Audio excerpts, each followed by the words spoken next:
विद्यार्थी मित्रांनो, सलाम नमस्ते या पाठाचा अभ्यास करूया। या पाठाच्या लेखिका आहेत सुधा मूर्ती।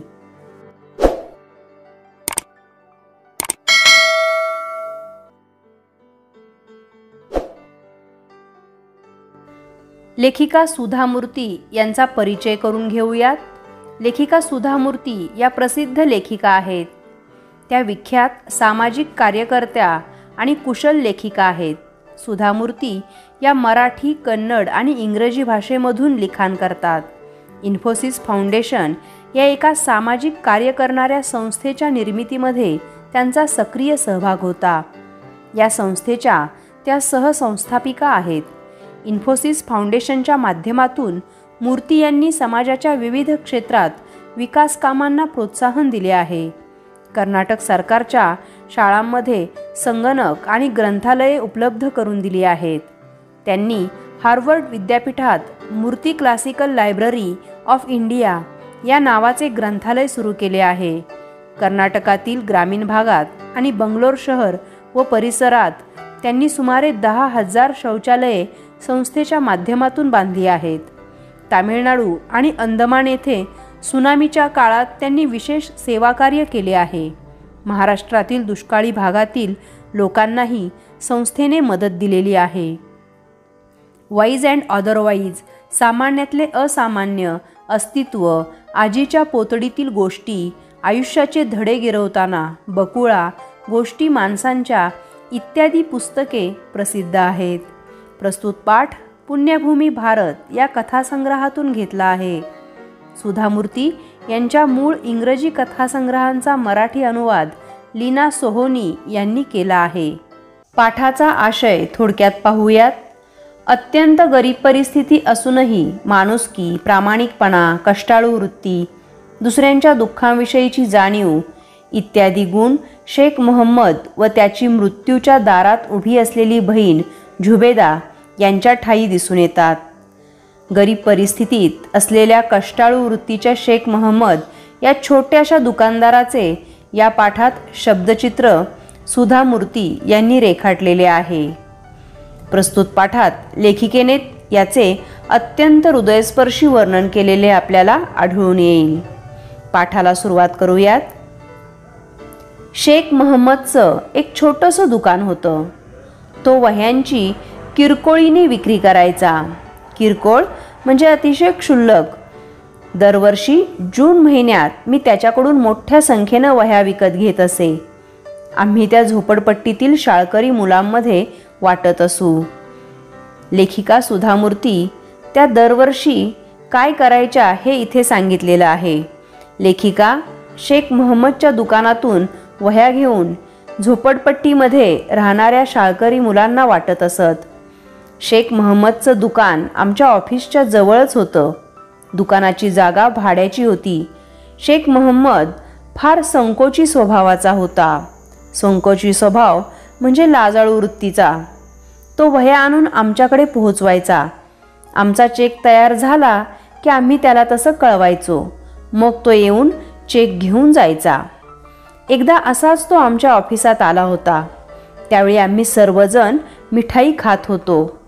मी शेखच्या हातावर मिठाई ठेवली, पण त्यानं ती खाल्ली नाही। का रे शेख, तुला मधुमेहाचं दुखणं वगैरे आहे का? लेखिका सुधा मूर्तींनी शेख मोहम्मदनं मिठाई न खाण्याचं कारण विचारलं। त्यावेळी विचारताना मधुमेहाचं दुखणं वगैरे आहे का असा प्रश्न केला। मधुमेह म्हणजे एक रोग आहे। इंग्रजीत त्याला डायबिटीस असे म्हणतात। नाही मॅडम, खाऊ घरी न्यावा म्हटलं। घरात लहान मुलं आहेत। माझ्यापेक्षा त्यांनाच याची गोडी जास्त। घरात आपल्या लहान मुलं आहेत आणि त्यांना तो खाऊ नेता यावा म्हणून शेख मोहम्मदनं तो खाऊ खाल्ला नाही। तुला किती मुलं आहेत? मी विचारलं। मी म्हणजे लेखिका सुधा मूर्ती यांनी। ती तेवढीशी मिठाई घरी जाऊन पुरली असती की नाही कोणास ठाऊक। लेखिकेला प्रश्न पडला, एवढासा तुकडा मिठाईचा दिलेला आणि तो घरी नेऊन त्याच्या मुलांना कसा काय बरं पुरणार? मॅडम, मला एक मुलगी आहे। शिवाय माझी भाची पण माझ्याकडेच असते। भाची म्हणजे बहिणीची मुलगी। का बरं? तुझी भाची तुझ्याकडे का असते? लेखिकेने शेख महम्मदला प्रश्न विचारला. माझी बहीण झुबेदा विधवा आहे आणि ती आमच्याकडेच राहते. विधवा म्हणजे ज्या स्त्रीचा पती मरण पावलेला आहे अशा स्त्रीला विधवा असे म्हणतात. मला ते ऐकून शेखबद्दल वाईट वाटलं. तो एक छोटा दुकानदार होता. तो काही खूप कमवत नव्हता. त्यामुळे त्याच्या कुटुंबाविषयी आणखी माहिती काढावीशी मला वाटली. झुबेदा काय करते? असा लेखिकेने शेख महम्मदला प्रश्न विचारला. ती उत्तम शिवणकाम करते. ती आणि माझी बायको अशा दोघीजणी मिळून घरी शिवणाचा व्यवसाय करतात. अल्लाची मेहरबानी आहे. अल्ला म्हणजे देव, मेहरबानी म्हणजे उपकार. आमचं छोटंसं भाड्याचं घर आहे. आम्ही समाधानी आहोत. शेख महम्मदनं त्याच्या घरची सगळी परिस्थिती सांगितली. शेख महम्मदची बायको आणि बहीण शिवणकाम करतात आणि हे कुटुंब एका भाड्याच्या घरात राहतं. देवाची मेहरबानी आहे असं त्याचं म्हणणं आहे आणि आम्ही सगळेजण आनंदात समाधानात राहतो असं शेख महम्मद सुधामूर्तींना सांगतो. त्याचं ते उत्तर माझ्या हृदयाला स्पर्श करून गेलं. हृदयाला स्पर्श करणे म्हणजे मनाला आकळणे. आजकालच्या जगात समाधान हा शब्द तसा दुर्मिळच आहे. दुर्मिळ, सापडण्यास कठीण. आजकाल समाधान कुठे दिसतच नाही असं लेखिकेला इथे सांगायचंय. एवढं छोटंसं घर, तेही भाड्याचं घर, अगदी हातावर चालणारं पोट, तरीसुद्धा हे कुटुंब समाधानी आहे हे पाहून लेखिकेला फार छान वाटलं. असेच काही महिने लोटले आणि एक दिवस शेखचा मला फोन आला. मॅडम, या खेपेला मला तुम्ही चेक ॲडव्हान्समध्ये देऊ शकाल का?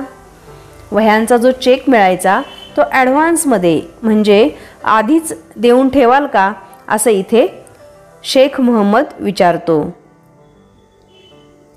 का बरं शेख? काही खास कारण?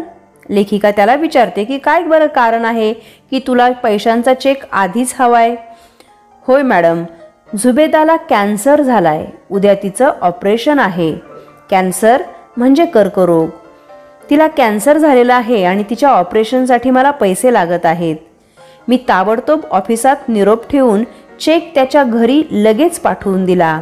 निरोप ठेवणे, सांगावा ठेवणे, थोडक्यात आजकालच्या तुमच्या भाषेत मेसेज असंही म्हणता येईल. पण त्याच्याबद्दल मनात विचार येऊन मन उदास झालं. त्या ऑपरेशनचा खर्च भरपूर येणार होता.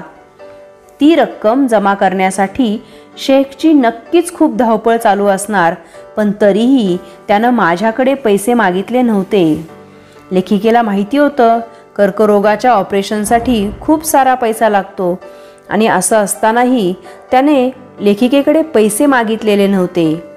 अनुभवानं मला बरंच काही शिकवलंय असं लेखिका म्हणतात. आपल्या स्वतःच्या हिऱ्याच्या कुड्या पर्समध्ये लपवून गोरगरिबांसाठी निधी गोळा करायला आलेल्या बायका मी पाहिल्या आहेत. लेखिका एक मोठ्या समाजसंस्था चालवतात आणि सेवाभावी संस्था चालवत असताना त्यांना विविध प्रकारचे अनुभव आलेले आहेत. हिऱ्याच्या कुड्या म्हणजे स्त्रिया कानात घालतात तो दागिना, आणि हिरा हे एक रत्न आहे. याच्या कुड्या त्या पर्समध्ये ठेवतात आणि निधी मागायला येतात. आपल्या मुलांना शिष्यवृत्ती मिळावी म्हणून ती मुलं अनाथ असल्याचं सांगताना चांगल्या सधन कुटुंबातल्या आईवडिलांना मी पाहिलंय. अनाथ म्हणजे पोरका, सधन म्हणजे भरपूर धन असलेला. अशा कितीतरी जणांना लेखिकेने पाहिलेलं आहे. कितीतरी माणसं फाउंडेशनकडून मदत पदरात पाडून घेण्यासाठी आपल्या आईला निराधार ठरवून मोकळी होतात, हेही मी पाहिलंय. फाउंडेशन म्हणजे सेवाभावी संस्था, निराधार म्हणजे आधार नसलेला. जर एखाद्या व्यक्तीला मदत मिळाली नाही तर ती व्यक्ती आयुष्यातून उठेल असं आम्हाला ज्या कुणाबद्दल वाटेल त्यालाच फाउंडेशन मदत करेल असा माझा नेहमीच आग्रह असतो. आयुष्यातून उठणे म्हणजे अगदी मरण पावणे किंवा खूप खूप मोठं नुकसान होणे असा इथे आपल्याला अर्थ घ्यायचा आहे. आग्रह असणे म्हणजे ठाम भूमिका असणे. मी शेखला फोन केला. शेख, मला एक सांग, या ऑपरेशनच्या पैशांची काय व्यवस्था केली आहेस तू? लेखिकेने शेखला ऑपरेशनच्या खर्चाविषयी विचारले. यावर शेख काय म्हणतायत पाहूयात. मॅडम, मी झुबेदाचे आणि माझ्या बायकोचे सगळे दागिने विकले आहेत. शिवाय बँकेकडूनही थोडं कर्ज घेतलं आहे. शेख, तू आम्हाला का नाही मदतीसाठी विचारलंस? लेखिका इतर सर्वांना मदत करते आणि शेखची परिस्थिती कशी आहे हे माहिती असल्यामुळे लेखिकेने त्याला सरळ सरळ विचारलं की तू आम्हाला मदतीसाठी का बरं नाही विचारलंस? मॅडम, मला निदान एवढं तरी परवडतंय, पण आणखी कित्येक लोक आमच्याहूनही गरीब असतात. माझ्यापेक्षा त्यांना तुमच्या मदतीची जास्त गरज आहे. किती सुंदर उत्तर इथे शेखने लेखिकेच्या प्रश्नावर दिलेलं आहे पहा. त्याचं ते उत्तर ऐकून मन हेलावलं. हेलावणे म्हणजे गलबलणे. जास्त काही न बोलता मी त्याला दुसऱ्या दिवशी हॉस्पिटलची सर्व कागदपत्र घेऊन येण्यास सांगितलं.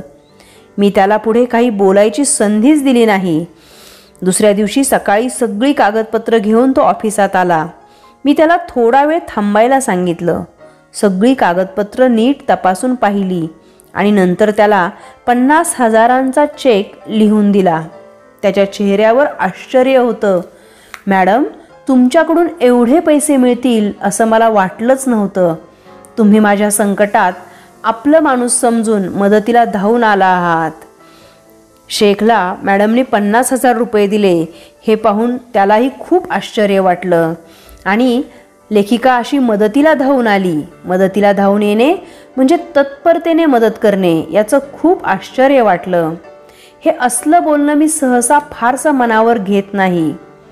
जेव्हा कधी मी गरजूंना मदत करते तेव्हा ते मला असं काहीतरी म्हणतातच, पण एकदा त्यांची गरज भागली, संकटातून मुक्तता झाली की ते बोलण्याचेही कष्ट घेत नाही. लेखिकेला बराच मोठा अनुभव होता. अनेक लोकांना लेखिका मदत करत होती. त्यामुळे मदत घेईपर्यंत लोक गोडगोड बोलतात आणि मदत घेऊन झाली की मग मात्र उपकार विसरतात आणि नंतर साधी दखलसुद्धा घेत नाहीत. त्यामुळे लेखिकेने शेखच्या बोलण्याकडे लक्ष दिलं नाही. असेच काही दिवस लोटले. दिवस लोटणे म्हणजे दिवस निघून जाणे. दिवस गेले.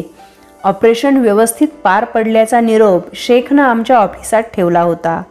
त्यानंतर बरेच दिवस त्याच्याकडून काहीच बातमी कळली नाही. आमचंही त्याच्याकडे काही काम निघालं नव्हतं. एक दिवस सकाळच्या वेळी मी ऑफिसात पाऊल टाकलं आणि रिसेप्शन काउंटरपाशी शेख थांबलेला मला दिसला. रिसेप्शन काउंटर म्हणजे स्वागत कक्ष. त्याच्याबरोबर 4 वर्षांची छोटी मुलगी पण होती. तिच्या अंगात साधाच सुती फ्रॉक होता, पण झालरी, बटन वगैरे लावून सुरेख शिवलेला होता. तिच्या केसांना भरपूर तेल लावून चापून चोपून एक पोनीटेल बांधली होती. शेख मॅडमच्या ऑफिसमध्ये आला त्यावेळी येताना त्याच्याबरोबर एक 4 वर्षांची मुलगी होती आणि तिचं वर्णन पहा किती सुंदर केलंय. अगदी साधासा तिने फ्रॉक घातलाय, पण त्याला झालरी लावलेल्या, बटणं लावलेली आणि अतिशय सुरेख शिवलेला. तुम्हाला आठवत असेल मागे तर तिची आई आणि मामी या दोघीसुद्धा शिवणकाम करतात. बहुधा या दोघींपैकी एकीने हा तिच्यासाठी फ्रॉक शिवलेला असावा. पोनीटेल म्हणजे केस बांधण्याची पद्धत. वर बो लावून केस मोकळे सोडणे त्याला पोनीटेल असं म्हणतात. शेखचा चेहरा दुःखी दिसत होता. काय शेख, कसा आहेस तू? तुला भेटीची वेळ वगैरे दिली होती की काय? लेखिका शेखला प्रश्न विचारतात. सॉरी मॅडम, 2 आठवड्यांपूर्वीच झुबेदा गेली. झुबेदा गेली म्हणजे मृत्यू पावली. तुम्ही तिला इतकी मदत केली, पण तिचं नशीबच खोटं. खरं तर तुम्हाला येऊन भेटायची, तुम्हाला सलाम करायची इच्छा होती हो तिची, पण अल्लानं तिला नेलं. मी तिच्या मुलीला घेऊन आलोय. ही तबस्सुम. नशीब खोटे असणे म्हणजे नशीब फुटके असणे, दैव खराब असणे असा त्याचा अर्थ होतो. तिला लेखिकेने एवढी मोठी मदत केली होती, त्यामुळे लेखिकेला भेटण्याची इच्छा होती, परंतु लेखिकेला भेटण्यापूर्वीच तिचा मृत्यू झाला आणि म्हणून शेखने तिची मुलगी लेखिकेच्या भेटीसाठी आणली होती. मी तबस्सुमकडे पाहिलं. हे एवढं मोठं ऑफिस, ही सभोवताली एवढी सगळी अनोळखी माणसं बिचारी बावरली होती म्हणजे गोंधळली होती. त्या अनाथ मुलीकडे पाहून मला वाईट वाटलं. आपल्या नशिबात काय वाढून ठेवलंय याची तिला कल्पनाही नव्हती. नशिबात वाढून ठेवणे म्हणजे वाट्याला येणे. त्या छोट्याशा मुलीच्या नशिबात इथून पुढे काय असणार आहे हे त्या मुलीला अजिबात माहीत नव्हतं. मात्र लेखिकेला तिचं भविष्य आईशिवाय कसं असेल हे साफ दिसत होतं आणि म्हणून तिला खूप वाईट वाटलं.